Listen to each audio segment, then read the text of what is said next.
It says live. I guess we're live. Hello, chat.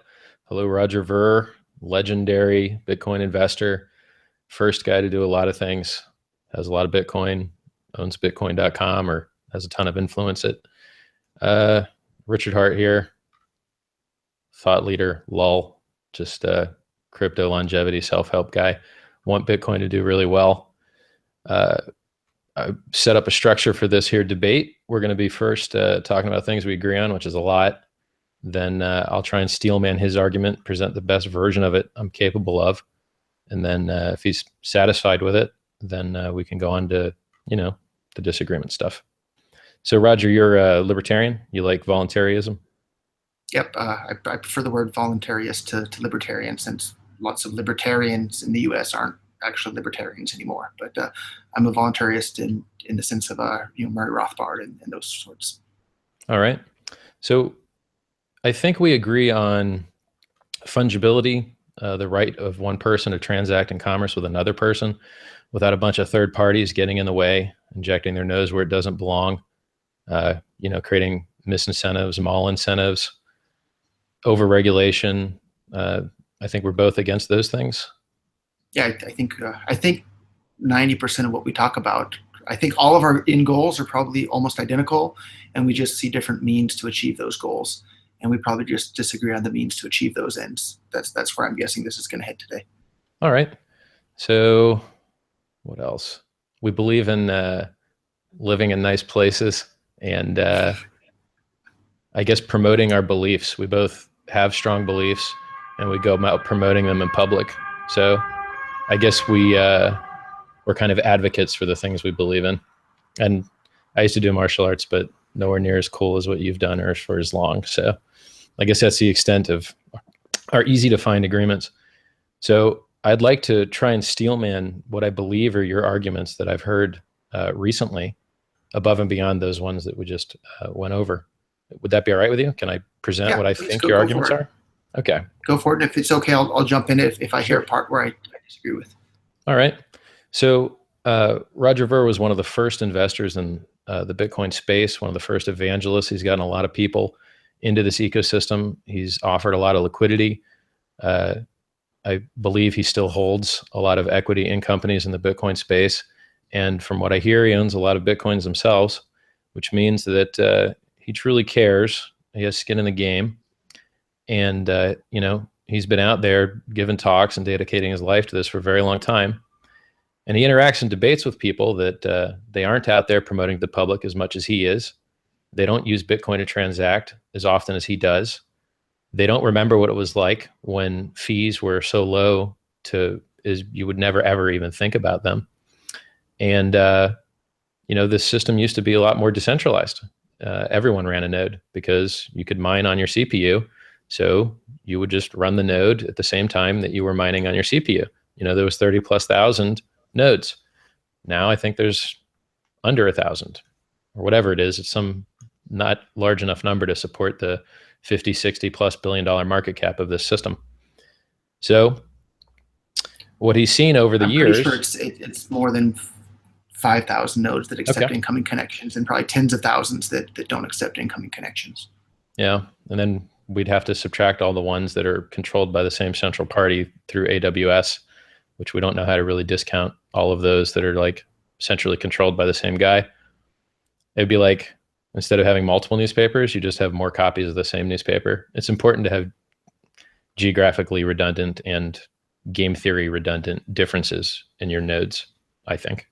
So, sure. And I just looked it up. There's 9,240 nodes that accept incoming connections. And then there's probably somewhere in the order of 10 times that don't. So I wonder how many millions of dollars of equity that is per node. What's quite a billion bit, divided by 9,000? Makes you wonder. So, I thought that, well, I won't go into why I think more people should run nodes, but if you own Bitcoin, shouldn't you run a node? Shouldn't you want the ecosystem to work?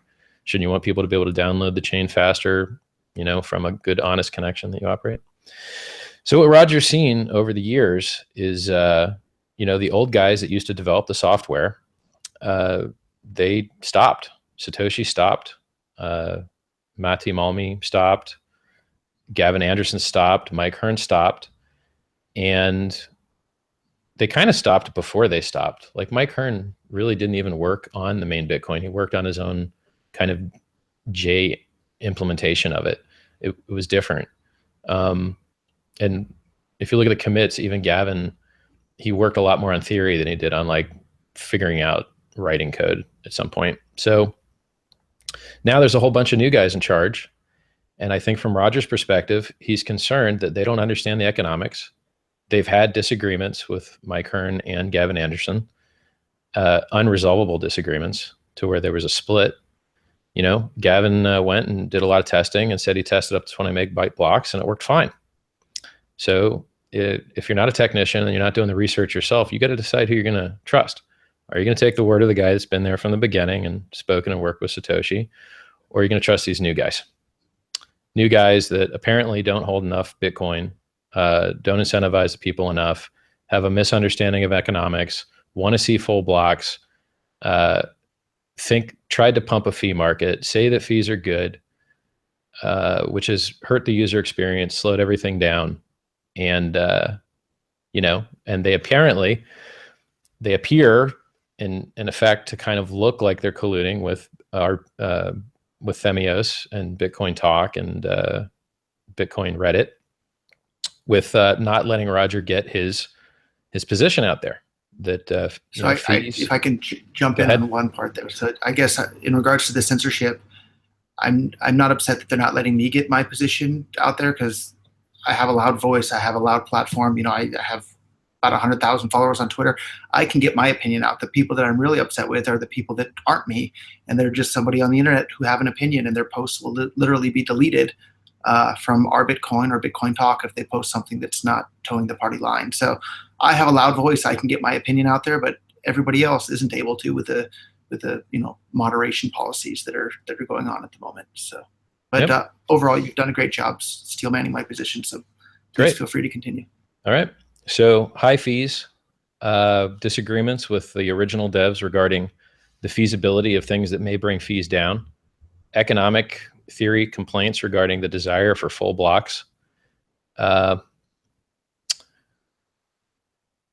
censorship. Let me think. I think I got it. I think that's it. Did I miss anything?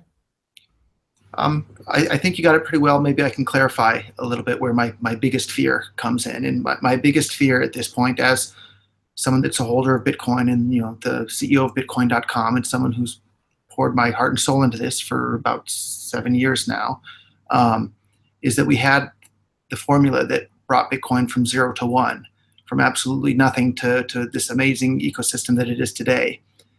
And that formula within the last year has intentionally been changed. And that formula was letting the blocks get as big as they need to be and keeping the fees low, and the transactions, all of them would be confirmed in the very next block. And that brought Bitcoin from nothing to 10 plus million users. And now we have a group of people that are actively trying to change that code for success that we know for sure works because we have the entire history of Bitcoin to prove that it works. And maybe their new plan of full blocks and high fees and a fee market and all that, maybe it will work. And in their theories, they think it will work, but we don't have any real world data to back that up. Whereas with the previous roadmap, we have years and years and years of empirical evidence showing that it does work, and it worked amazingly well. And so I'm terrified changing away from something that we know works and works incredibly well in favor of something that might work, but then again, it might not. And there's billions and billions of dollars on the line. So that's what really scares me, is the veering away from something that we have lots and lots of empirical evidence for that works and works incredibly well, to something that might work or might not work. And in theory, I think it's less likely to work, to be honest. But even if I give them the benefit of the doubt that the theory works, we don't have the empirical evidence to back that up at all. And I would much rather go with the system that has the empirical evidence and, 9-year-long track record now of success than with something that doesn't have, if anything, it has a negative track record at this point. Bitcoin's been losing a huge amount of market share since the blocks became full and the fees became high and the transactions became long. So that's where my biggest fear because that is the first thing on my list, because I got a little list. Okay, here. Perfect. So I believe that the actual use cases for Bitcoin currently are insanely small. Newegg used to accept it. They stopped. Wikipedia used to accept it. they stopped. There's an airline that used to accept it, they stopped. More large companies have stopped accepting Bitcoin than have started. And there's a bunch of reasons for that. I mean, even Can I ask people what the that timeline was for the ones that stopped? I think they might have tried it out for a year and then gave up on it, more or less. I think most of them stopped around the time the network started to become congested and people started having a bad user experience because you didn't know when their transactions were going to be confirmed. Well, I know for a fact Wikipedia stopped because they A/B tested it and got less donations because of confusion, That's which is true. reasonable. And they restrict a lot of the other payment methods they could accept as one of the largest websites on the internet, for that reason. So Bitcoin has a lot of problems. It has bad user interface. It has no retail marketing. It has insanely. So I would disagree on the no retail Okay. marketing front. So in 2012, I set up BitcoinStore.com, which was the first website in the world to start offering big items, consumer electronics items for sale for Bitcoin. We had around 500,000 items for sale, most of which that were about the same price or even less than Amazon.com.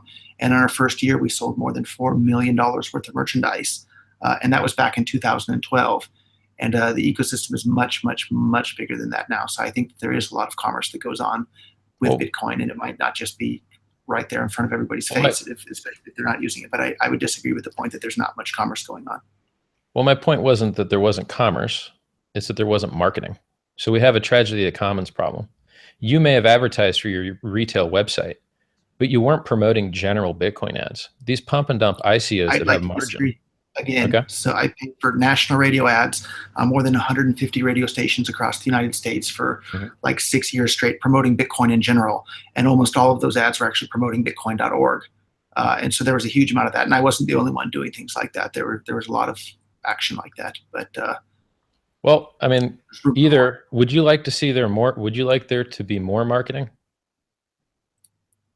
I'd like there to be more marketing for a product that's actually useful for people. And at the moment, I'm worried about the utility of Bitcoin. Okay. I think is well, we can skip past Bitcoin's problems if you want, and shift to the fork stuff if you want.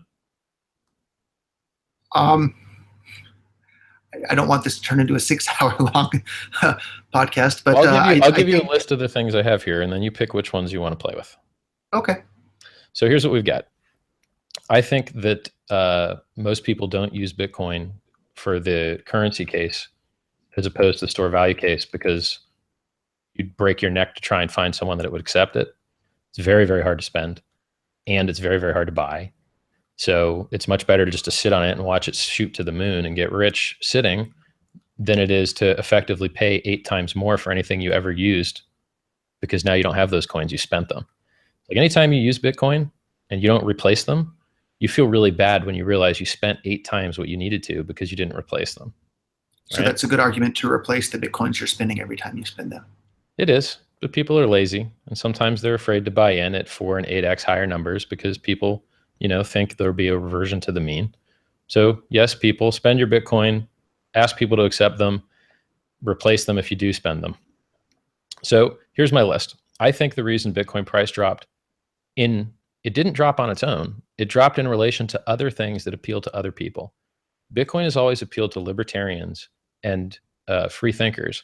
And another meme came out with the Kumbaya world computer social justice warrior thing. And they're different vertical markets. And Bitcoin was known to these people and wasn't appealing to them, but world computer was. And now that world computer meme that the social justice warrior types love is promoting pump and dump ICO crap, and is the network which all the pump and dump garbage is being released on.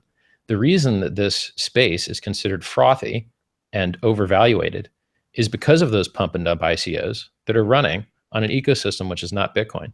And having lower fees in Bitcoin would not have affected that market cap ratio whatsoever. So the reason that we have... jump in there? Yeah.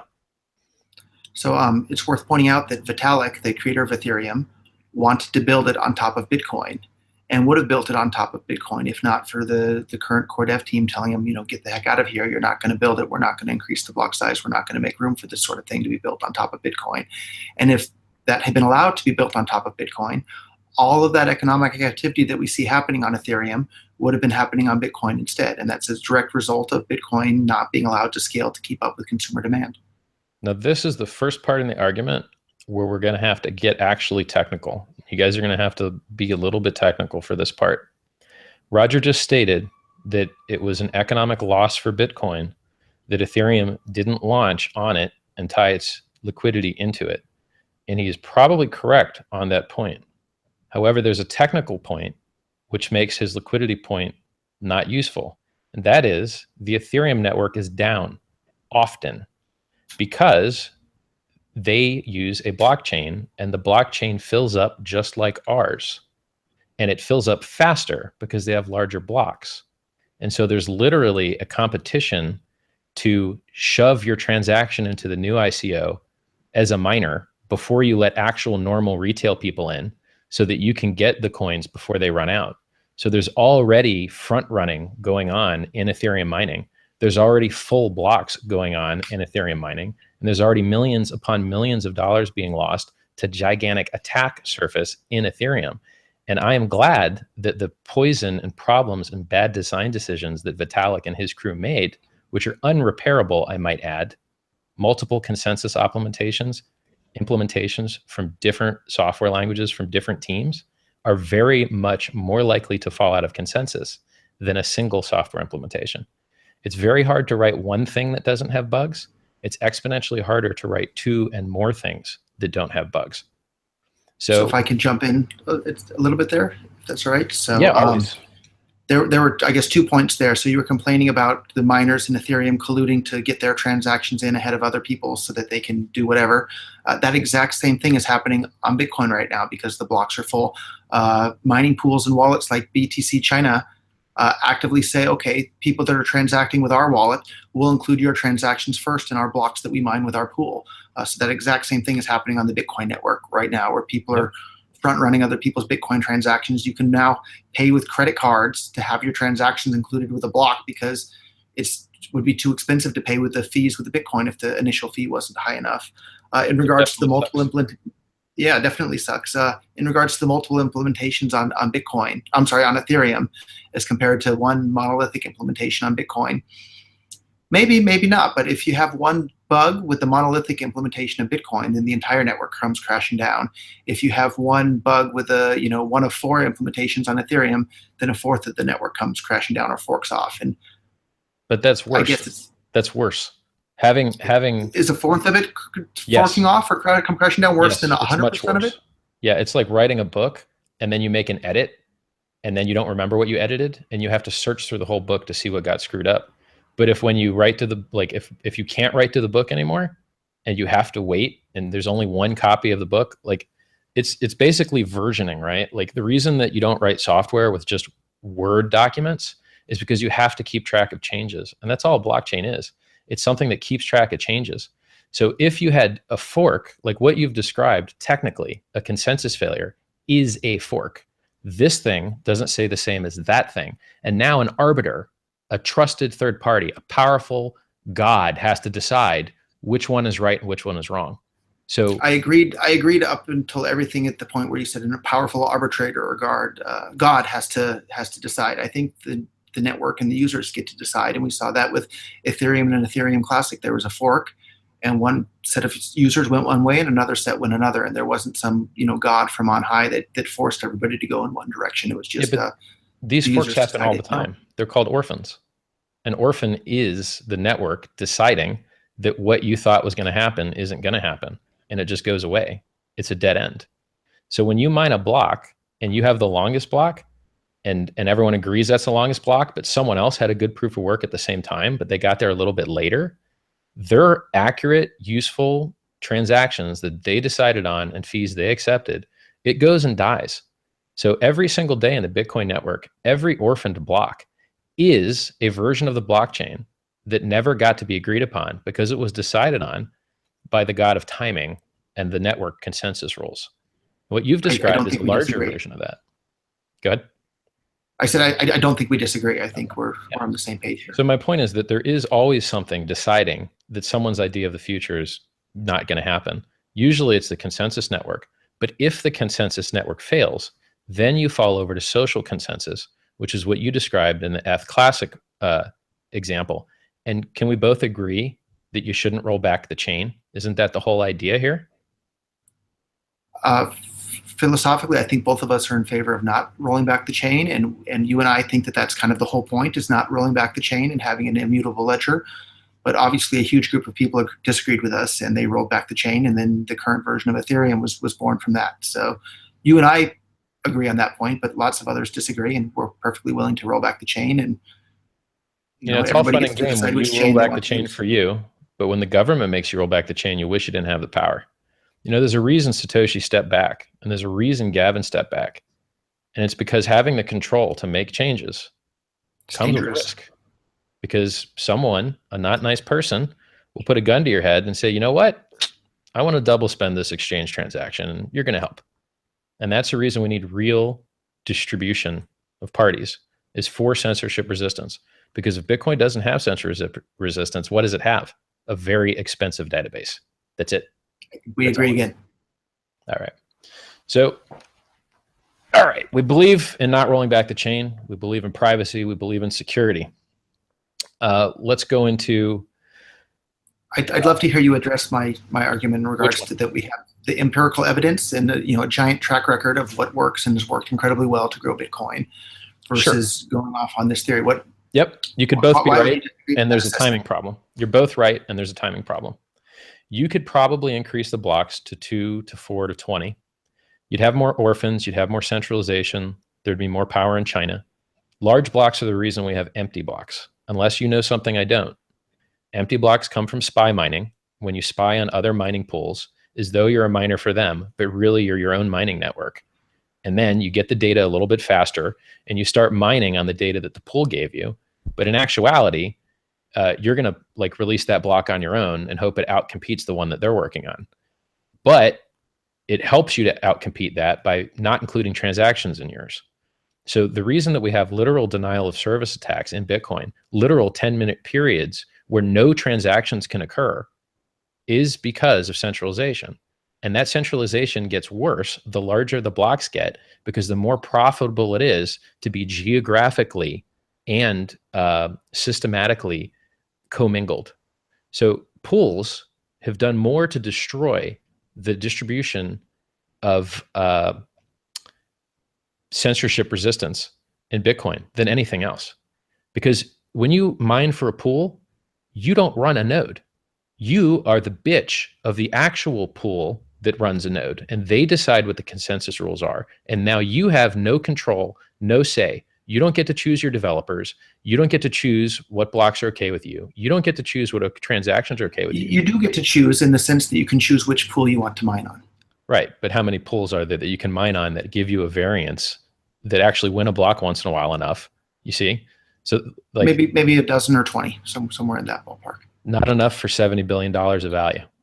Right. So I think the best way to have more pools is to have more Bitcoin users with a more vibrant ecosystem, and the more people that are participating in Bitcoin, the more pool operators there are going to be, the more miners there's going to be, the more everything there's going to be. And in the earliest days, at one point maybe there were 5 pools total, and now we have 15 or 20 pools total that have more than 1% of the global hash rate. And I think if the Bitcoin ecosystem as a whole is allowed to grow, we're going to see an even larger number of pools. You got it backwards. You got it backwards. The maximum number of pools that ever existed was when everyone ran their own node and everyone mined CPUs and GPUs. That was the maximum that ever existed. And the more money and the more participants and the more value that we've had, the more centralization in China we've had. And you can't even negotiate with these guys. They're not on Twitter. They're not on Reddit. They're not interacting with me. They're not interacting with the core devs. They don't care to talk to you. They just care to run their mining software and have it auto flip from whatever chain is the most profitable.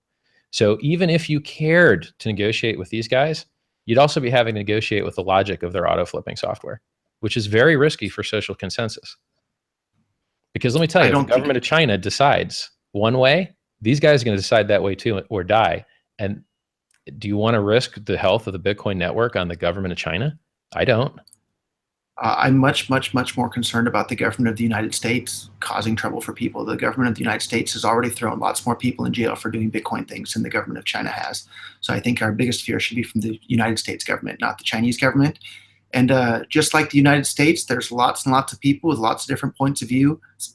China's an even bigger country with about 4 times as many people as the United States, with a whole bunch of different viewpoints living all over the place. So I don't think it's fair to group all of those people as if they're one monolithic entity. There's not. There's lots of people with very different views within China. They're all behind the same firewall. They're all behind the same firewall. And that firewall introduces latency. And so the government does have control of an internet network there and the power. You need a lot of power to run a lot of miners, and they decide what gets power and what doesn't. And there's some really, really interesting ways in which cryptocurrencies can be used to tear down that Great Firewall of China. And the Great Firewall of China is this, giant drag on the entire world's economy and slowing the entire world's rate of economic growth. And I'm looking forward to, myself and a number of other Bitcoiners or cryptocurrency enthusiasts using our technology to literally tear down the Great Firewall of China and make it obsolete. So that's, I'm hoping one thing that we can agree on as well would be good for the world. Yeah, someone should put up satellites in the sky that beam the blockchain over the firewall, so it doesn't have to go through their control. That would be nice. Yeah, I hear somebody might have been working on something like that. Yeah, that's Jeff Garzik several years was working on exactly that. And myself and Eric Voorhees and a number of others actually contributed some money towards that. And I hear another company much more recently was involved in that sort of thing as well. Yeah, it's important that even if you don't like them, you give them credit. They got it done. It works great, and it's a great asset to the ecosystem. So, I mean, I'm going to call out the Blockstream guys for doing great work and not launching vaporware and not talking, but launching and having a usable thing that real people are doing real transactions on right now. The core team did that. Are people using it for transactions? Well, not a ton because it just came out, but anyone that wants to can. There are transactions that have been done on it. You go on Twitter, it's cool. So basically, you can receive the whole blockchain over the satellite, and then you can SMS your private key out, and it's only like a few kilobytes. So you can use SMS to transmit. You can use blockchain to receive. SMS the signed transaction out. I assume not your private key, hopefully. Right. So. Exactly. Yeah. Sorry. What Roger said is accurate there. So you can literally use the blockchain and Bitcoin if the internet goes down anywhere in the world, like now. That's sweet. Good. Like that's amazing. Until they block your SMS transactions, which governments but then you just can encrypt that, right? And you can make it look like a cat picture using stenography. They're not going to block your cat pictures. So, the core team, they are the best at what they do. So, I mean, I guess I'm going to defend the core team here. Okay. Unless you want to talk about the bad. Disagree with. Yeah. So your options, here's your options. We could talk about how bad the fork really is. We could talk about how good the core team is. We could talk about worshiping Satoshi and appeals to authority. We could talk about the community in RBTC. We could talk about your control over that community and becoming the next Themios, which is not very libertarian-like. We could talk about CSW and his fake computer. Let's pick one. You choose, man. They're all good for me, dude. Sure. So let's use the one that's best for the audience, I guess. I mean, like you and I just getting smarter is cool. But we can see what people want to talk about, or you're never going to want to read chat. Believe me, you're not going to want to read chat. Okay. It's just going to be I won't open it in that experience. Case, so. Yeah. Let's talk about, I think, deifying Satoshi and Satoshi's vision and this and that. It's not that Satoshi's God. It's that we have, 8 years of empirical evidence that his system worked and worked incredibly well to grow Bitcoin. Why wouldn't we follow on the same path that we know for sure works to grow Bitcoin to become incredibly popular all over the world? Why wouldn't we continue on that same path? So I think Satoshi's a sellout. And I think that he could burn his private keys now and not risk the future economy of the world with an unknown party holding 10% of it, who may have given those keys to his kid, and his kid might be the next Hitler. Or he may have gotten a mental illness and gotten wacky himself. Or he has some other socially dangerous beliefs, and he decides to use the 10% net worth that he holds of the planet and whatever you gave him with the BCC fork and the coming B2X fork and the airdrops from Byteball and Lumens. And this guy's accruing a lot of money, and he's a variable that we're unaware of that chose to get out of the game when no one else did. right? He could just burn his keys. He Right, doesn't Paul and need Lumens to had be here airdrops. helping right now. Yeah, Lumens get I'm airdrops taking too. notes. Yeah, I'm getting you rich, man. Proclaim Get your those. Lumens, get your Thank byte you. balls. You're welcome, bro. I think I give you 1% on the Lumens. So, you know, Satoshi could still be here if he was alive. He could still be guiding us. He could still be helping us. He could be renouncing his control of his keys, but he's not, which means he's either a bitch or he's dead. Those are the only two options I'm aware of. Now, as far as so let's say I concede every point that you just made there, okay. Which I don't necessarily do, but just for argument's sake, sure. That didn't answer my question at all. My question was, we have a 9-year track record of exactly what worked incredibly well to grow Bitcoin from nothing to where we are today. And that was having fast, cheap, easy to use transactions and let the blocks grow from 10 kilobytes to 20 kilobytes to 50 kilobytes, all the way on up till 1 megabyte. And it wasn't until we hit the 1 megabyte limit that the adoption rate trailed off and Bitcoin started losing market share to competing cryptocurrencies, and the user experience became horrible. So we have the empirical evidence with a 9-year track record of worked well. Why wouldn't we follow on that same course? Why are we changing courses to something that may or may not work and we have no empirical evidence of? I understand. Well, you're not gonna have a lot of empirical evidence in crypto because we just got here. So we're working with limited empirical evidence on nearly any single thing that we do. This is all cutting edge stuff. And on the cutting edge, you have 9 years track record for how we grew Bitcoin from nothing to where it is today. So you're cherry picking two things. First, you're cherry picking that fees are the reason other cryptos did well, basically like robbing those cryptos of any other mimetic advantage or technical advantage or marketing team advantage. You're just saying Bitcoin had high fees, and that's the only reason these other cryptos became valuable. If you talk to be fair, I think if I can add what exactly my argument is, the fees are a side effect. What I think really caused the other cryptocurrencies to take off was when Bitcoin blocks became full, you no longer had certainty that your transaction was going to be confirmed. And the uncertainty of when your transaction is going to go through is an even bigger problem than the high fees. So I think, I get to see support tickets from lots of businesses. I wouldn't be surprised if you pumped the value of those coins. I mean, you what coins? Cash be brought into the world, a 20% pre-mined, impossible to detect inflation altcoin. You funded that, right? So to some degree, and I can tell you the reason for that though, is everyone's busy arguing over Bitcoin scalability and how to scale Bitcoin at the moment. But the big giant other problem that's looming for Bitcoin is fungibility. Bitcoin is not nearly as fungible as it needs to be, and fungibility is just another friendlier sounding name for anonymity, right? The more private Bitcoin is, the better the money it is. And that's another area that's really, really lacking with Bitcoin. And small blocks make that problem worse. When governments or whoever are trying to search for transactions, they're looking for a needle in a haystack. We want them to be looking in a great big giant haystack rather than a little tiny 1 megabyte haystack. So they can't. That's another problem that's caused by small blocks. Look, I agree with that. And if it wasn't 20% pre-mined, and if it had detectable inflation that you could detect if the coin broke, I would have been happy to fund it too. But those two things are deal breaker for me. Anyway, so my point is, nice part about crypto. Okay, go ahead. Yeah. So my point is, a lot of rich crypto guys are the reason that those things had a spike to make them interesting, to give other people in the normal public a reason to find them more interesting. Look, we both agree we want lower fees. So let's just talk about fees, right? Okay, because the core team disagrees with both of us on that. Then, if you're saying you want for a very specific reason. So I said that you cherry picked the reason that we lost market share. Now I'm going to say that your cherry. Well, right now, all those other things don't perform any commerce functions. So if it was really a replacement good, as you advertise, then it would be used as a replacement. But Bitcoin shares no utility replacement value with the pump and dump ICOs. There is no retail adoption. There are no retail wallets. These people don't even take the coins off exchange. I think you're conflating ICOs with other competing cryptos, and I'll give you an example from my own life. So there's a website called bitcart.io that I used to love to buy Amazon gift cards from with Bitcoin from. And you would get a 15% discount for Amazon gift cards using Bitcoin.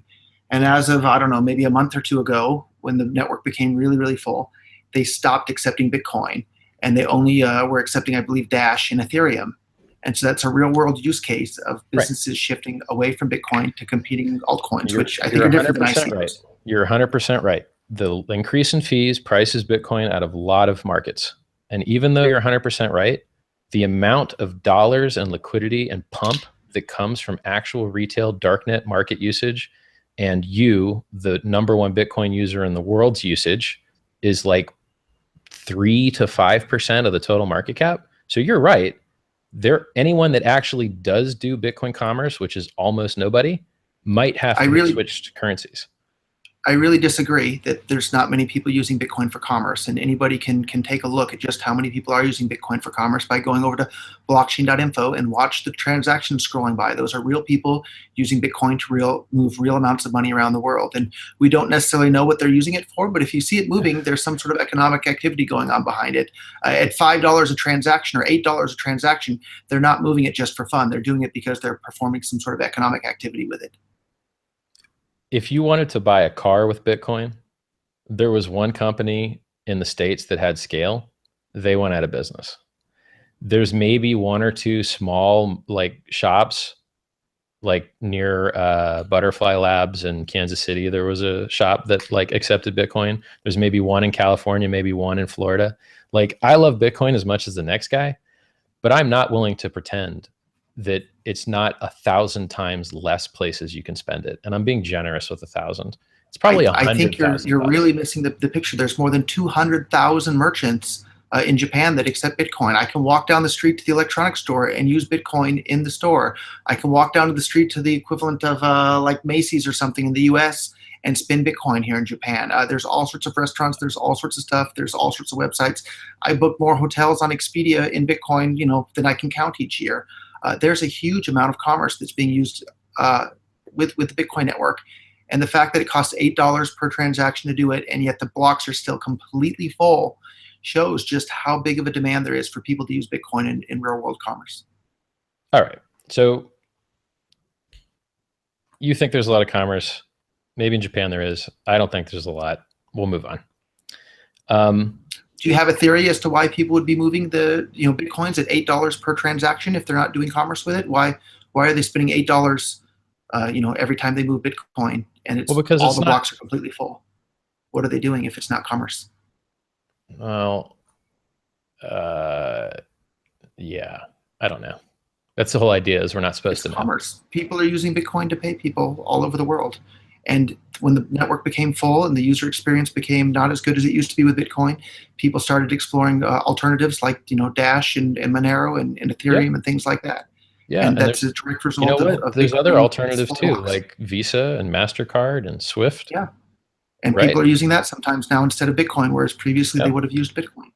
Yeah, so it's a real problem. We agree. We'd both like to see Bitcoin fees be very low, and that everyone accept it and use it. We're both on the same point there, right? So the Blockstream team want the exact opposite. They openly say they want Bitcoin fees to be high. They want Bitcoin transactions to be easy to double spend. And they want the blocks to be full all the time, which leads to uncertainty as to when a transaction is going to be confirmed on the network. So you and I want the same thing. Yep. Those guys want the exact opposite. Why would you be supporting their roadmap for the future of Bitcoin? Because they're not a monolith, and there's interior conflict amongst their ranks. Let me give you an example. Please. Greg Maxwell, he's all right with the 1 megabyte limit. Luke Jr., he's not. He says we only get 17% more processing per year, but the blockchain grows faster than that. So he wants to knock it down to 300. No one else on the team agrees with that, right? So Luke Jr. is on his own, with tonal numbering and his 300 kilobyte limit. Geocentric Earth theory, and he's on his own with a lot of things. He's on his own with a lot of stuff. Right. So the majority of developers do not agree with him on I won't say majority, but his most public controversial opinions. All right. Now, but I do think that for the most part, there's consensus among the Blockstream and core developers that they want to have a fee market right now that creates high fees. Well, I can explain it to you. I'm going to. I've prepared for this. Okay. So I'm ready. You are correct that you could have lower fees with larger blocks now. You would get more of the same problem, which when you cherry picked, you missed out on, which was the centralization, what problem is that? Which is causing empty blocks. The centralization is the result of the block sizes being what they are. The bigger they get, the more empty blocks get mined, and the more centralization exists. So the empty blocks are actually just a way of the network slowing down so that everybody can keep up. So the reason an empty block takes place is one pool finds a block, and then the other pools that are SPI mining on it, they see the header, and they can start mining on the header right away until they have received the entire block and they validated that block. Then they can toss a bunch more transactions in there and mine a block that has a bunch of transactions. So the fact that one full block is found here, and then 2 seconds later, while SPI mining, another empty block is found. The full block takes 5-10 seconds to validate. The empty block with just the Coinbase can be validated almost instantly. And the next block won't be found for maybe 10 minutes after that. So it slows down the entire network so everybody can kind of keep up. So it's actually a way of making sure everybody can keep up with what's happening on the network. And I don't see it as a bad thing at all. That sounds like miners stealing money for pretending to do the work of verifying transactions and just getting paid for nothing. The only other option is when one pool finds a block and the other pool hasn't received the entire block and hasn't validated it, is for them to not mine at all during that period. So rather than not mining at all, they still continue to mine. And if they find a block within, let's say, that 10-second window, they mine an empty block. So the only other option to mining an empty block is to not mine at all. And so I think it would be better for them to mine that empty block. From the pool of miner rewards. If you're not performing useful work, you are harming the network. They're getting paid. That's still useful work because they're adding more work onto the tip of the blockchain, which makes the blockchain just that much more difficult to go back and rewrite. Yeah. Roger has a mining company, and he's apparently good buddies with a guy who makes mining equipment. I found that it's very hard to make these types of ethical arguments against biased understanding. Make it again, and I'll try to understand it, because I don't think I understood where the theft was coming in. I think I heard you use the word stealing. Your model is that it's no big deal that this block happened because for some reason it's better that the network be slow. And then you also said that we're also going to instantly find another block at the same time. And I'm not sure that either of those two things is actually the case. And if those two things, these empty blocks are happening, are 99% of the time is when it's found right after another block. And that's, if you look at these empty blocks, they're found at almost identical time to another block. And so that node hasn't received the full block, and they're not able to mine on top of that other than just mining on the header. So that's why you're seeing these empty blocks. But someone's getting paid to mine on a header when they could have just not, right? They could have not mined at all. That's the option. Right. Either they don't mine at all, or they mine on the header for that 10-second period.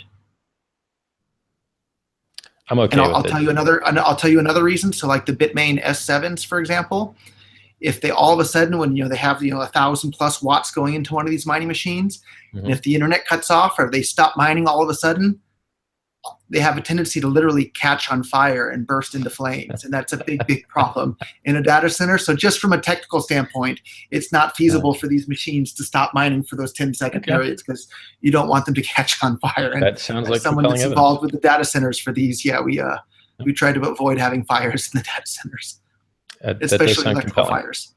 Yeah. So my point is, you could be entirely correct, and Gavin Anderson could be entirely correct. And the network could operate with larger blocks now, and it would lower the fees for a while. And maybe if lower fees increased adoption, which I don't think is the case, then you'd be right. Lower fees increased adoption? Did I hear you say that? Well, I think that we had a bunch of transactions on the network, and then they disappeared the second the SegWit 2x agreement was signed. And I think that someone, perhaps a miner, was just pumping transactions into blocks to make it look like we needed to have resolution immediately, because it cost them less, because the fees that they paid to mine those transactions into those blocks, they were getting on the other end anyway as block rewards and as fees on the other side. So to me, because of the timing, when those transactions disappeared, I don't believe that those were real transactions that were filling up the blocks. And let me tell you something else. You talk about how good I don't even know what you want to call it. You want to call it BCC, BCH, Bcash? You choose. Probably not Bcash. Are you serious? I thought everyone else loved Bcash. Only on the censored forum where there was a actual campaign to manipulate. The Dalniks, the head dev, chose Bcash as his name and pushed it. You got to get that guy in line. I'll choose whatever name you like. Okay. Yeah, Bitcoin Cash sounds fine. Bitcoin Cash. Okay. So Bitcoin Cash does these things, which you say are awesome, the blocks are empty. And when I say So empty, now I I think mean you're they're strong under on a hill. a little bit. Go ahead. Okay. Well, I don't want to. Like, Well, you don't like. You I don't think like you can feel free Bitcoin to talk Cash? about Bitcoin Cash, but I'd like to give my own opinion and thoughts Okay. about Bitcoin Well, I Cash retract my once you're done. statement regarding Roger's likeness or not of that thing. Bitcoin Cash is a hard fork of Bitcoin, which has really low fees because it has really empty blocks. The last blocks before this call were under 100 kilobytes each. And this is with an 8 megabyte limit. And this is with blocks that are being found 5 to 6 times faster than they should be, just giving free money to the miners. So if Roger's right and transaction fees are the important thing, then you can use almost any other cryptocurrency in the planet because not that many people seem to be like attacking them. So they all seem So to work pretty good. if I can So jump in here, sure. I think transaction fees are important, but they're not the most important thing. The most important thing is the network effect and the amount of merchants and users and wallets and all this infrastructure built up around the world. And that's why the US dollar will be so incredibly hard to displace because there's all these banks and mobile apps and, just cash registers and vending machines and just an absolutely staggering amount of infrastructure is already developed around the entire world to use the US dollar. When it comes to cryptocurrencies, Bitcoin has the most amount of infrastructure already in place around the world for people to use it. That's an incredibly hard thing to overcome. Bitcoin Cash has been around for about 3 weeks. Bitcoin Cash changed the underlying economic code of Bitcoin with their emergency difficulty adjustment thing that I definitely have some concerns about myself. But I don't think it's the fees that's the most important thing. I think it's the network effect. So Go ahead, Richard. So hash rate matters, right? Because that's Sure. the reason we don't have 51% attacks. Hash rate's what secures the network, yeah. All right. Well, the Bitcoin Cash fork, I'm going to say stole something like 2 of 7 to 3 of 7 exahash. By steal? Can you define what you mean by steal in this case? Well, in this case, they pretended to give a lot of people a thing, which when they went to dump it on market, they couldn't because they had to wait 20 confirmations, 16 to 20, unless you're on Hitbit, and you could do it in 2, which they accepted a huge risk because the chain could have got rolled back. So they dumped this on a bunch of people, which also, for some people in certain jurisdictions, are going to cause tax consequences. And then if you weren't plugged into the internet at the time, you didn't know you were given this thing. And now you're being forced to make a decision as to whether to hold, and by holding, increase the economic value. And by increasing the economic value, pay the miners to screw over the network that you'd signed up for. So when everyone got these... I think go ahead. When everyone got these free coins and couldn't dump them on exchange and couldn't drive the price to zero, it gave existing SHA-256 Bitcoin miners an economic incentive to leave and thereby attack the network that they were originally participating in, which was the real Bitcoin. So all the people that didn't dump on site the Trojan horse coins allowed the market value to float, gave the miners an incentive to switch, slowed down block times in Bitcoin, reduced security in Bitcoin. And this was done with a Wix website, a single developer, and some miners that were interested in profit. That's gross. That's bad. If a single developer with a Wix website and a single dev can steal half the Bitcoin What's wrong with the mining Wix power, website? well, it's just another centralized point of failure. The Wix admin can go in there and change the download link for the wallet and steal everyone's keys. Which, by the way, Isn't that true of just about any website hosting? Yeah, the but DNS most server could point to some other website that's a clone with the malware for download. I don't think that's a problem with Wix. That's just a problem with the internet, period. No, it's not, because the more people you share the ability to write with, then you multiply your risk. So if you host with the same people that host your DNS, then there's 1 point of failure. If you host somewhere different than you host your DNS, now there's 2 points of failure. If you use 2FA through SMS, now you've got SS7, 3 points of failure. If you don't do the administration yourself and you hire an admin, now you got 4 points of failure, and they just keep multiplying. So I think the fact that they used a Wix website is probably the weakest criticism of Bitcoin Cash. I don't think you're going to find a lot of enterprise level multi-billion-dollar projects launched on Wix websites. I think it is a huge security Well, we can problem and certainly name speaks to the one. inability There's of their Bitcoin development. Cash. There's a reason they only have one developer. There's a reason their software is not working properly right now. There's a reason that it's hard for you So to there's hire not good one devs. developer. That's just an outright lie. There's quite a few developers. There's a huge ecosystem developing around it. I look at it. It's only been out for about 3 weeks, and it has what, the third or fourth biggest market cap in the world at this point. The fact that the blocks are happening, are already 100 kilobytes, and they're happening a lot more often than at once every 10 minutes. That shows that a lot is already happening on it. So hold on a second. I said that you liked Bitcoin Cash, and then you told me not to put words in your mouth. But now you're promoting the heck out of it. So I'm saying that stuff's happening Bitcoin on Cash. Bitcoin Cash. So a lot of people think that I'm the one that pumped up the price of Bitcoin Cash. So I didn't sell a single Bitcoin. No, you didn't, but a lot of other people have. No, I did. I promoted that idea too. Because why wouldn't you? I haven't. So you don't have to sell Bitcoin. You could have sold your other altcoins to pump it. You could have sold Cash to pump it. I haven't sold a single Bitcoin or altcoin or Cash or anything for Bitcoin Cash up until yesterday. And I sold like about a dozen Bitcoins for some Bitcoin Cash because I had them sitting in exchange. I wasn't quite sure what to do with them at the moment. So it definitely wasn't for me. Well, I like that. I am happy to see that wasn't you, because I don't like the concept that someone comes along, steals brand awareness, steals literally. So I'd like to disagree with the word steal here. Okay. So let's talk about it with hash rate. The hash rate belongs to the miners and the owners of that mining equipment, and they're free to do whatever they want with it. They can mine on Bitcoin Legacy. They can mine on Bitcoin Cash. They can, just turn it on to use it to heat their apartment and not mine anything if they want to. That hash rate belongs to them. And if they decide to mine on Bitcoin Cash with it, nobody's stolen anything from anyone at all. So I would like. I don't really want to use the word steal, but I'm literally just short of words. Incentivized maybe is a more accurate. Okay. Bitcoin Cash is incentivized miners to switch from Bitcoin SegWit to Bitcoin Cash. So let's talk about the end result of this occurring. How would you feel if someone came up to your Bitcoin.com company and said, you know what, we're going to destroy your company because we don't think you're running it right.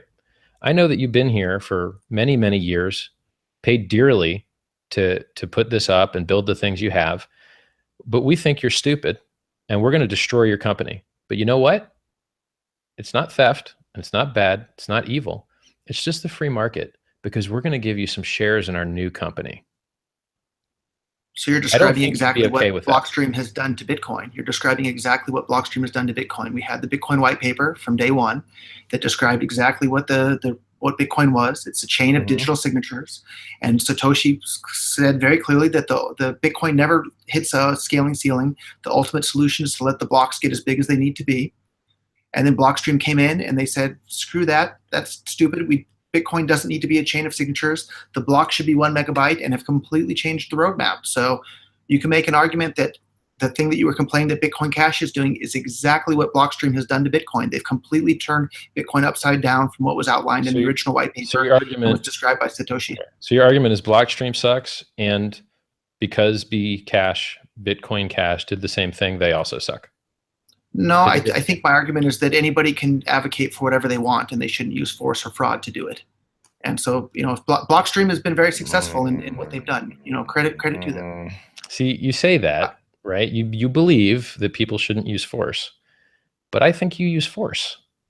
So when you post, point out the force to me, please. I will.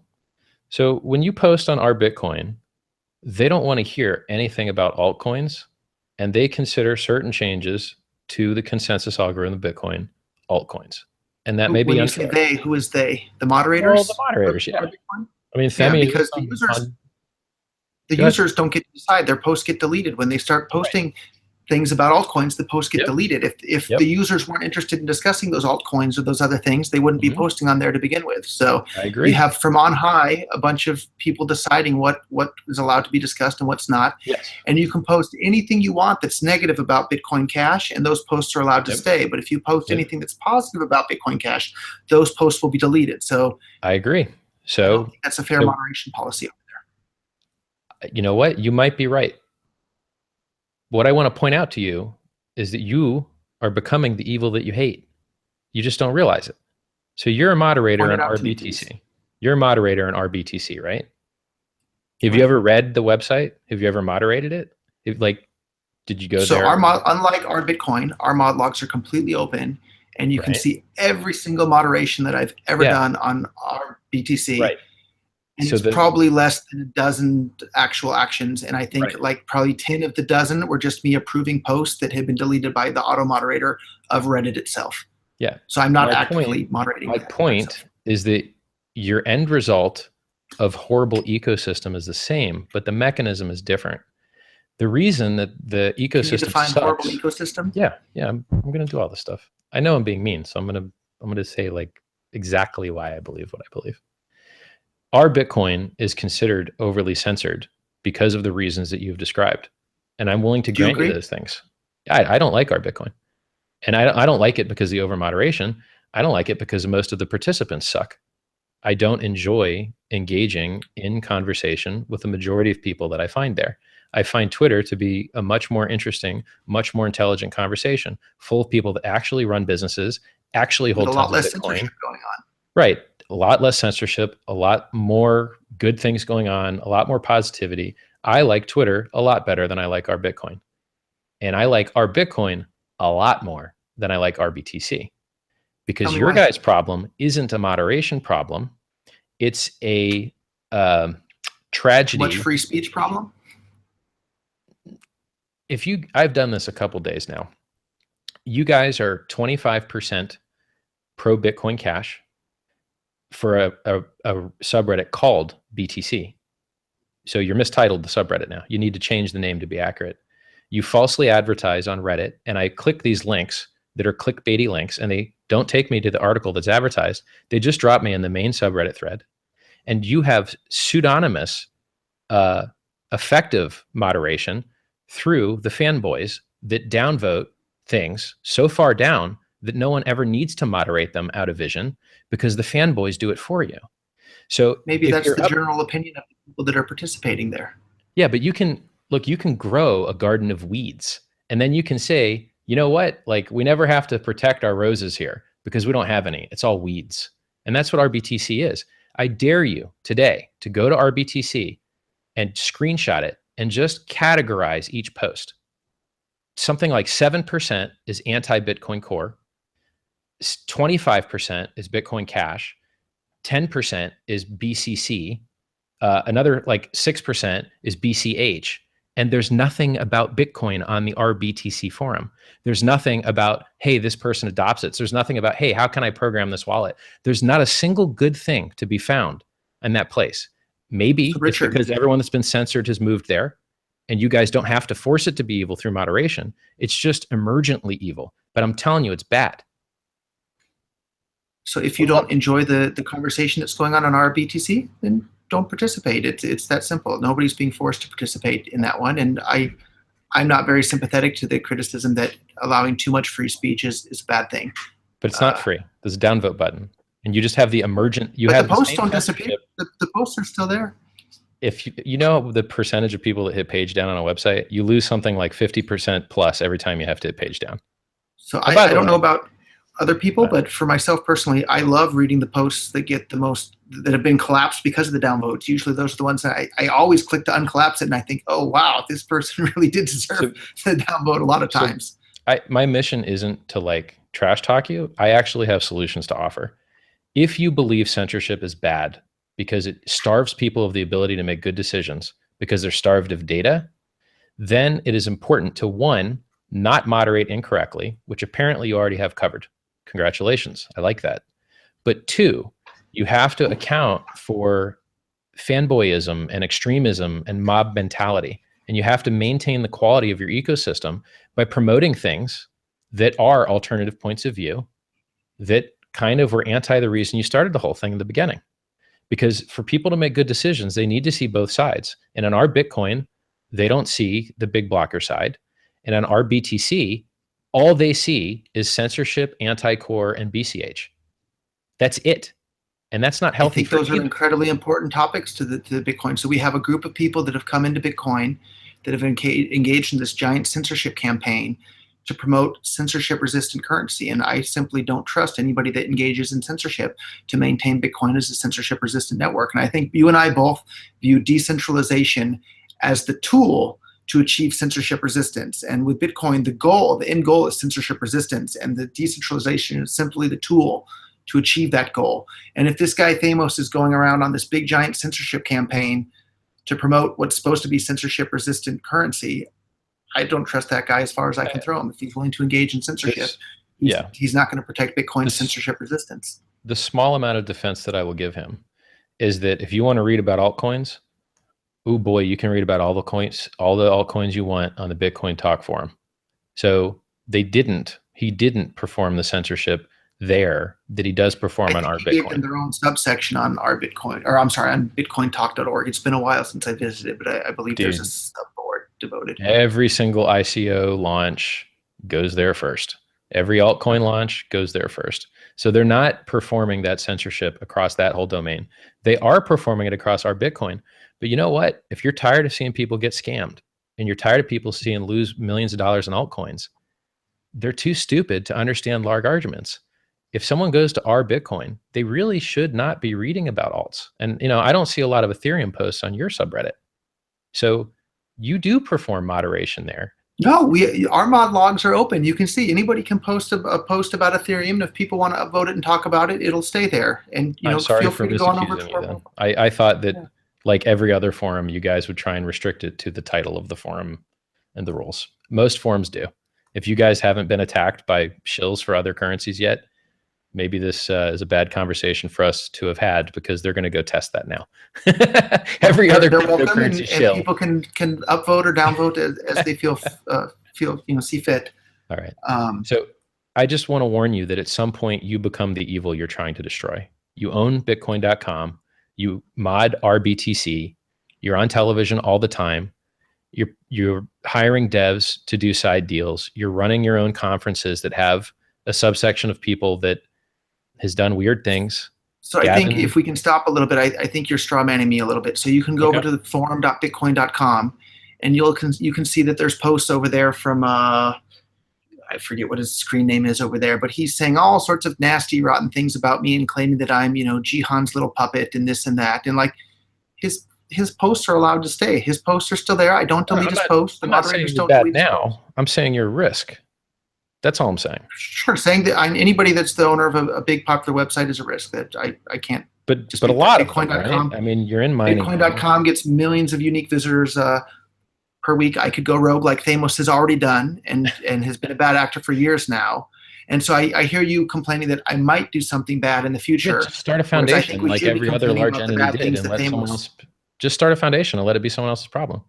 That's what Wikimedia did with Wikipedia. Yeah, I donated. I think it was like 8,000 Bitcoins total to the Bitcoin Foundation, and that didn't work out so well for me. No, you get to choose the directors, man. Like you get to choose the first group of guys. Like I'm just saying, if you don't like centralization and you feel it's a risk to the ecosystem, and you don't like what Themios has done, and he might have turned out to be, a great guy way back when, and the power corrupted him. I'm just telling you to be on the lookout for it, because at some point your bubble's going to get smaller, and you're not going to listen to as many people, and then no one's going to tell you, hey, look what's going on. So that's fair advice. So I have a question for you though. Yeah. I hear quite a bit of hate for altcoins from you, or it seems like you're not a fan of any altcoin ever. Can you?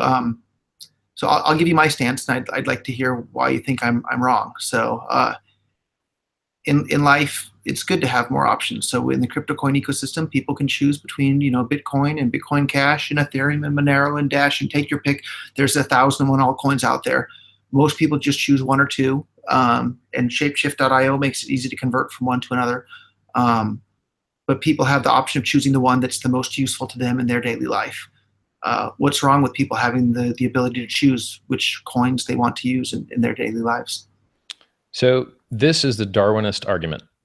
Darwinism and survival of the fittest and trying new things and mutation. And, it works awesome when you've got an infinite energy pool and you don't mind all the experiments that went wrong. The problem with finance, economics, and human emotions are that those poor sons of bitches that chose wrong, because no one has enough time to learn about every alt, even me, and I sit around a lot. It means that a lot of people are going to be ground up into the meat grinder for the experiment of, hey, maybe this works a little bit better. And so the libertarian— So what's the option? It's very simple. The libertarian argument always is, this locally works very good for me. And so I want to take what locally works very good for me, an educated, thinking, individual thinker, and now I want to give that same power to the masses of less capable idiots of the world. And they don't realize that you can't take a local maxima and export it to people with different traits and expect the same outcomes. You probably benefit from having a wide selection of currencies to choose from, but you will find that not very many people are like you. And you have to choose between brutal Darwinism, where tons of people lose tons of money, but maybe better investors end up with it, and maybe the world is a little bit better off. This is the boom and bust cycle of artificially low interest rates. This is the boom and bust cycle of credit I from don't nowhere. see those things being related. Well, how many times do you want to see people lose money to Ethereum? They can't even do they can't even do a multi-sig wallet properly. The premier wallet in the space lost hundreds, at least $60 million from a poorly— So what are you suggesting, though? Should we make altcoins illegal? How would we prevent people from being able to experiment with altcoins? There's either they can experiment as they want, or they're not allowed to, or prevented. What are you advocating should be done? Just like every other developed industry, experts in the space that have a personal reputation to defend, like you, like me, like other people, speak their expert knowledge to influence the masses in directions that they feel benefit those masses and the ecosystem as a whole. It is up to us as thought leaders, people that have individual thoughts, experience, skin in the game, to help the idiots make the right decisions. Because in this bleeding, cutting edge system, a lot more people with these ICOs are going to lose a lot more money than anyone ever thought possible. These things are crazy, and it will not last. And when that pain comes crashing down, you know who else is going to get harmed? The good ecosystem of Bitcoin people that didn't do that pump and dump crap. We're going to pay the price in regulation. We're going to pay the price in bad press because we didn't do a good enough job helping those people not get robbed. And by the way, the people doing the robbing, they're not even going to end up that well out of it. Some of them will end up in jail. Some of them will end up with more money than they know what to do with. It'll be like winning the lottery for these guys. And if you've ever looked into lottery winners, it never works out well for them. Squander the funds, sure. So it's bad for the investors. It's bad for the people taking the money. And it's our job to help shut that shit down. I started coming out publicly when I saw Ethereum's market cap almost reach Bitcoin. When you say shut that down by speaking out against it, or by asking just by speaking with guns, wearing costumes to show up? Hold on, I lost my earpiece. 1 sec.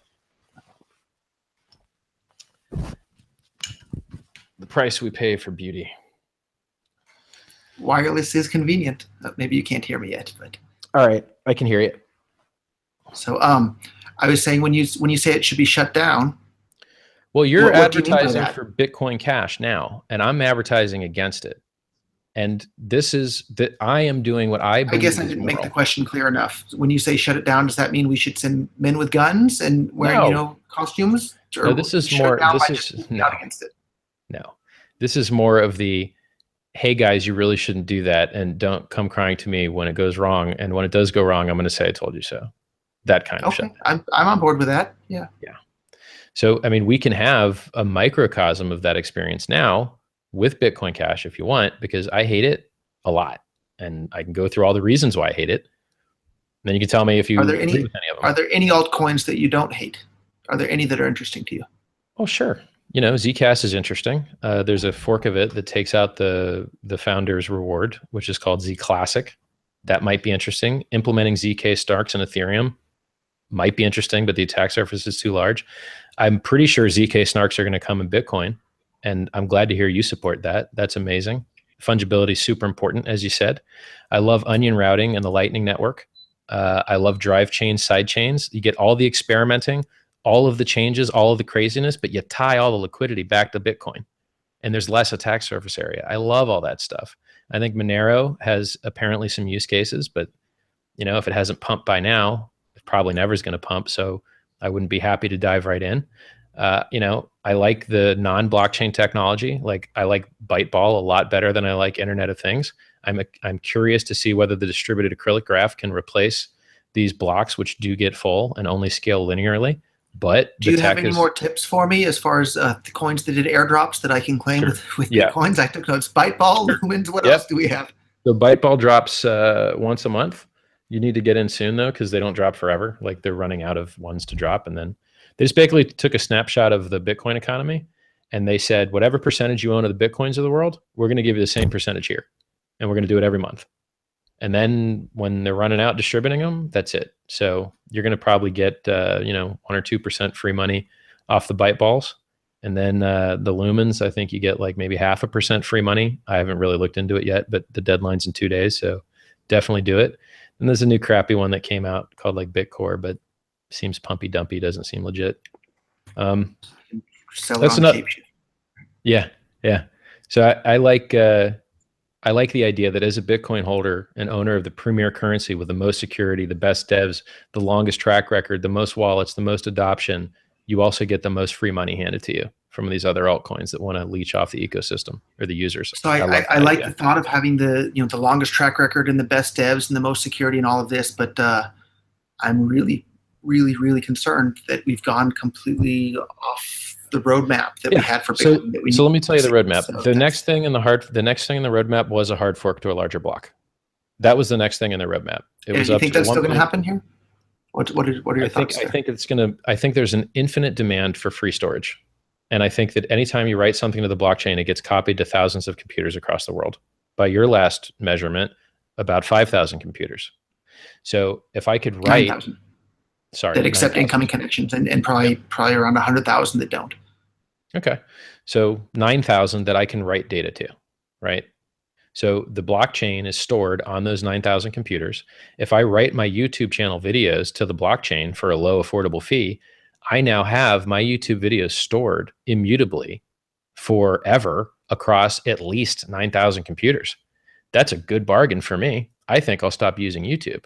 So it is true that the demand for free storage is infinite. And so you have to assign a fee, or you can break the network through denial of service, period. So the way that the prices are set are based on supply and demand, not somebody sitting in a chair saying we're going to set a fee. So the miners can decide what price they're willing to charge for inclusion in their block space. And right now there's been a production quota imposed upon the miners saying they're not allowed to produce more than 1 megabyte of block space every 10 minutes. And that's the exact antithesis of the free market. It's literally a production quota. Here's the good news. While the Bitcoin core people have been screwing over the idea, which you like and probably could work, of having larger blocks. It did work. We have a great track record.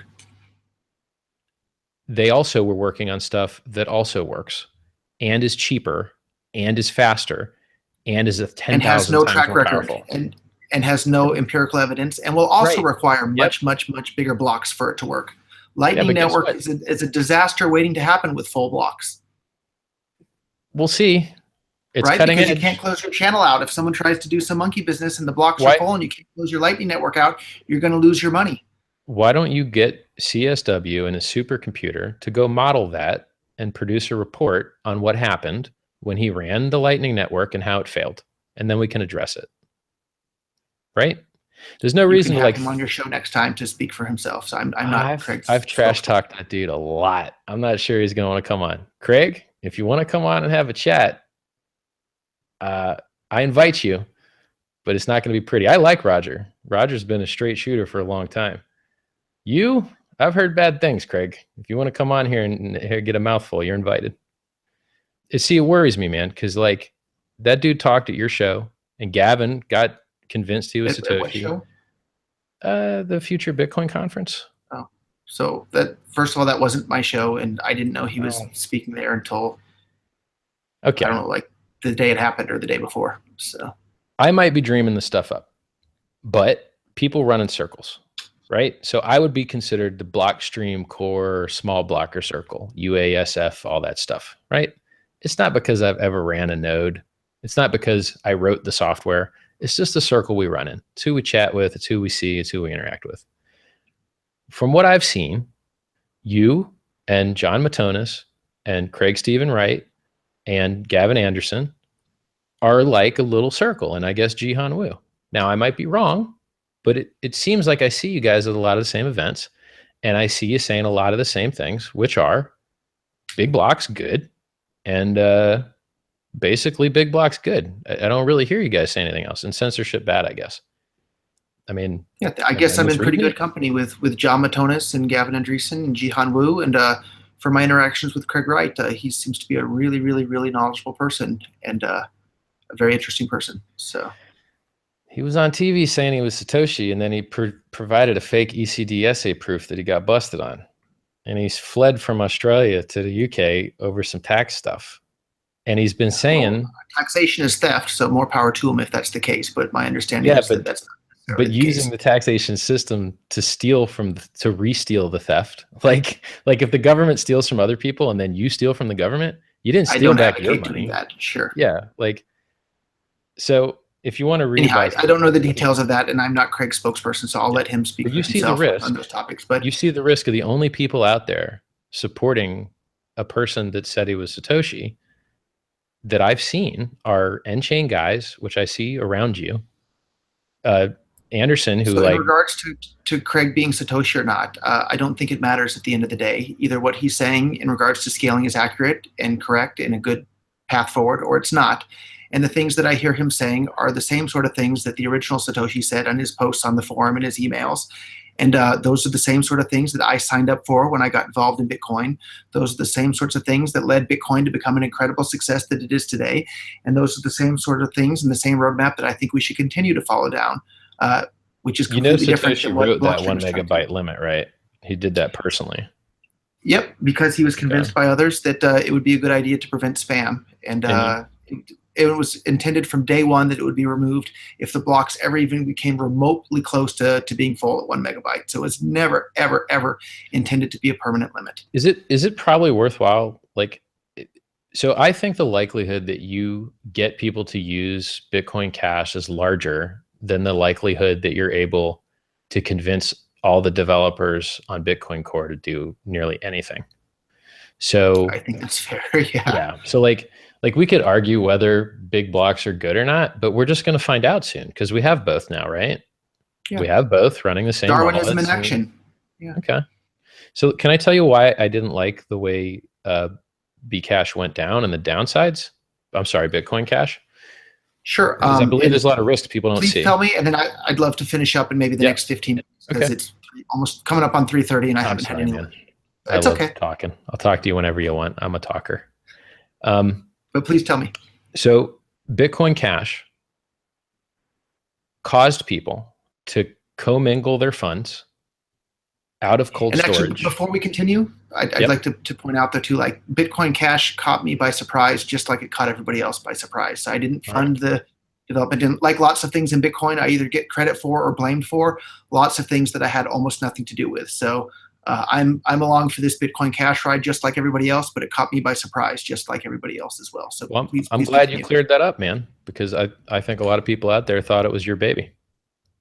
So I'm glad you cleared that up. You have to either blame me or give me credit for things that I had little or nothing to do with. But I'll tell you what, if you would respond to your Twitter commenters, you would know what they thought. I never see. I'll tell you what, if you have 100,000 Twitter followers, it's hard to keep up with the infinite scrolling of stuff happening there. So I apologize if anyone feels ignored on Twitter. Okay. So my summary so far is be careful you don't have too much power. Power corrupts. It's anti-decentralized. Be careful about scammers. Read your Twitter comments if you can. And then you end up with emergent censorship from the bottom, even if it doesn't come from the top. Watch your garden in your subreddit. And now we'll talk about forks. So you might not have supported this fork. You might support a fork in the future. I just want to talk about the risks of forks. A lot of people had a lot of unused coin days and age on their coins, a lot of anonymity, a lot of cold storage that was all harmed and destroyed because they had to go and load their coins into wallets and bring them back to life and now to use them on another network. And they had to download a software that wasn't signed by a person with an identity that could be held to account if keys were stolen. And that fork software, go ahead. That's simply not true. So I think you're referring to Electron Cash in regards to that, but there were lots of other wallet options for Bitcoin Cash. there's I don't know, maybe almost a dozen at this point. So BTC.com's wallet supports it. Bitcoin.com's wallet will support it probably by this weekend. We've already submitted it to the Apple App Store, etc. Coinbase has announced support. Blockstream's announced support. There was Bitcoin ABC. There was the Bitcoin Cash version of Bitcoin Unlimited. There was the Bitcoin Cash version of Bitcoin Classic. So like there were lots and lots of other options other than Electron Cash. And the way in which Electron Cash worked, in which it would copy the wallet file into its own directory, like, yeah, that's not good, and that probably caught a lot of people by surprise. But don't use software if you don't like it. So no, there's lots even worse. It's even worse than that, right? Because so what? It overwrote your directory, and then you like recover it. That's not a big deal. What's a big deal is that could have been malware. So if someone decides to launch a new, hey, Bitcoiners, you get free coins, download this wallet, you're going to get rich. You're going to see a lot of people lose a lot of money over a new attack vector because no one uses cold storage anymore because they want their airdrops, right? And there's a new attack vector being introduced into this ecosystem from these altcoin airdrop wallets, and not many people know how to use virtual machines. So I had to write a tutorial on, hey, here's a free Windows virtual machine. Here's a free virtual machine software. Now you can run that new thing in its own little sandbox, and whatever evil it tries to do, it's not going to screw up any of your other stuff. You know, I had to write that. The reason I had to write that is because no one else cared. No one else cared enough to do it. I'm not a dev. Why did I have to write it? These are millions and millions and millions of dollars at risk. And I have to write it? That's very stupid.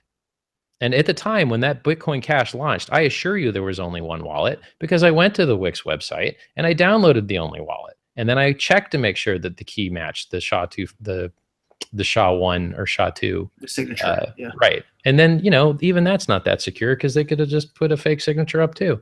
So why are you in such a hurry on this? So like I haven't claimed or moved almost like 90-something% of my Bitcoin Cash. I haven't touched at all. They're sitting there in my Trojan horse. It's a Trojan horse. I don't think you should support miners leaving your favorite network. I don't think you should incentivize miners to make your network weaker. I don't think it's fair to count a market cap for a thing that most people have never touched, seen, had access to, or possibly were even told was given to them. What if at the end of the day, Bitcoin Cash winds up providing more utility to people around the world than the SegWit 1 or 2 megabyte version? Brand, gotten your own devs, built your own value proposition, used the same airdrop Oracle method that Byteball used. Okay, hold on. Don't those arguments you just made? Don't those arguments you just made apply exactly to what Blockstream have done? If they wanted to turn Bitcoin into a settlement layer, and strip out the signatures for the transactions and make Lightning Network on top of that, shouldn't they have just started their own coin and their own branding rather than hijacking the Bitcoin project away from what was described in the original white paper? You can analyze the commits in the software. The vast majority of the commits are Peter Roulé. And so we basically like say Blockstream and we say Bitcoin Core, but we really mean Peter. And he shouldn't Peter have started his own project? He did. It's called Bitcoin Core, and most of the nodes in the world run it, and it's been running really, really good. And the only thing that you disagree with him on are the things that some of your technicians said that you should. And let me add, like, it's very simple. What do you mean by the things that my technicians said that I should? You lost me on that. If you go on Wikipedia and you look up Big O notation, it's a fancy way of looking at how computers work with big numbers. You take a big number and you give a program this, it takes longer than the lifetime of the universe. If you change the algorithm a little bit, it takes like every time the number gets bigger, the timing gets the same amount of bigger. And you just basically get this ratio of how long does it take to how big is the stuff I'm putting in it. That's the ratio. And blocks scale linearly, right? Visa does 30,000 transactions a second before Christmas.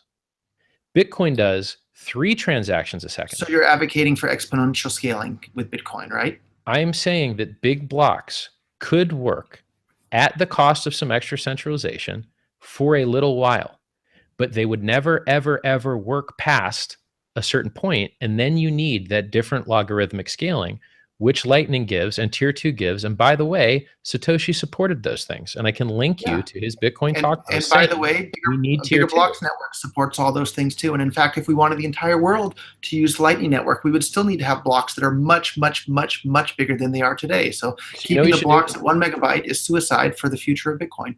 Pay somebody to model it, just like Gavin Anderson did, and publish it and go, hey guys, look, you are full of crap. This does work.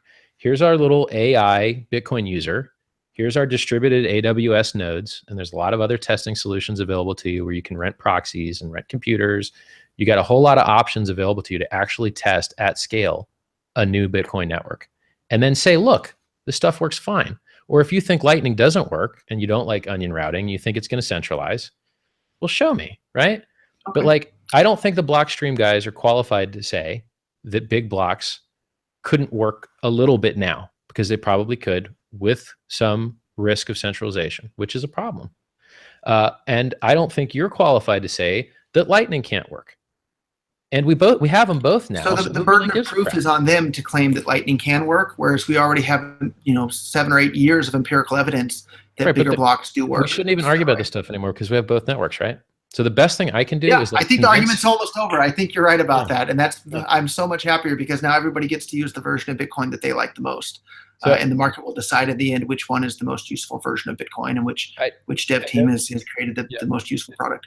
I know we're short on time. I've really enjoyed the conversation. I hope it's been productive. We'll have round 2 someday. Whenever you're ready, I just want to see the value of Bitcoin go up. I want to see more people in the ecosystem using the most secure, most track record thing. If that becomes your thing, I don't want to call it your thing, but if it becomes a big block thing, if it becomes a big block thing, more power to the world. I'd be more convinced with data. All right. Well, we have the empirical evidence of the entire history of Bitcoin that as the blocks got bigger, more and more people were using it, and that was the solution. So anyhow, short on time. Thank you. I do look forward to having another edition, second edition, and thank you, Richard. I appreciate it. Good talking to you, man. Later, bro. You too. See you next.